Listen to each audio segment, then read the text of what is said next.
Hello আমার প্রিয় প্রাণের চেয়েও বন্ধুগণ। আজকে আমাদের বাড়িতে রান্না হয়েছিল মাংস, চিকেন, যেটাকে মুরগি না তো পোলট্রি মুরগি। মা মাংস রান্না করার জন্য আমাকে দিয়ে দিল এই মাংসগুলো। আমি একটা বড় গামলায় করে মাংসগুলো নিয়ে কয়েকটা আলু দেখলাম ভেতরে মাখতে মাখতে, প্রথমে দেখতে পাইনি।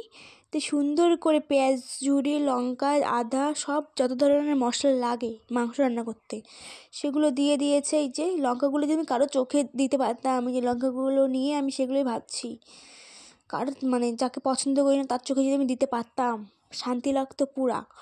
মাংসের এটা দেখালাম একটু।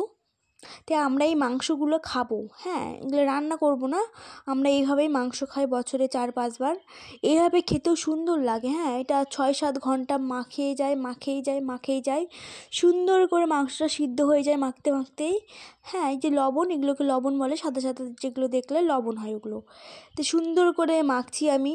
এই মাংসটা 7-8 ঘন্টা মাখতে হয় গাইস। মাখার পরে একটা মাংসের সেন্ট বেরোয়।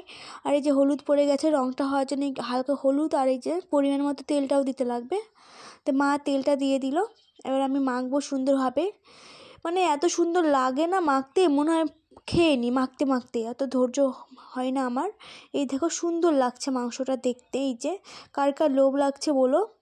মাখতে মাখতে আমি আবার দেখছি যে পাশে একটা রসুন আছে আর আলুও আছে। মাংসের সাইজগুলো একটু দেখে নাও। মানে এইভাবে মাংস খেতে হলে মাংসের সাইজগুলো ছোট ছোট লাগে, বেশি বড় করা যাবে না। এই যে মাংসের সাইজগুলো খুব সলিড, হাড় আর মাংসও আছে, যেহেতু আমি মাংসর হাড়ই খাই বেশি। অবশ্য এইভাবে মাখতে মাখতে হাড়গুলোও সিদ্ধ হয়ে যায়, কিন্তু হ্যাঁ, ট্রাই করতে পারো বাড়িতে। মানে যেগুলো মশলা দাও মাংসে, ওগুলো মশলা দিয়ে শুধু মাখতে হবে 7-8 ঘন্টা। মানে ধৈর্য রাখা দরকার এগুলোতে। এই যে সুন্দর আমার মাংস রান্না হয়ে গেছে পুরা স্বাদ। আমার বন্ধুগণ, তোমরা ট্রাই করতে পারো, আশা করি ভালো লাগবে।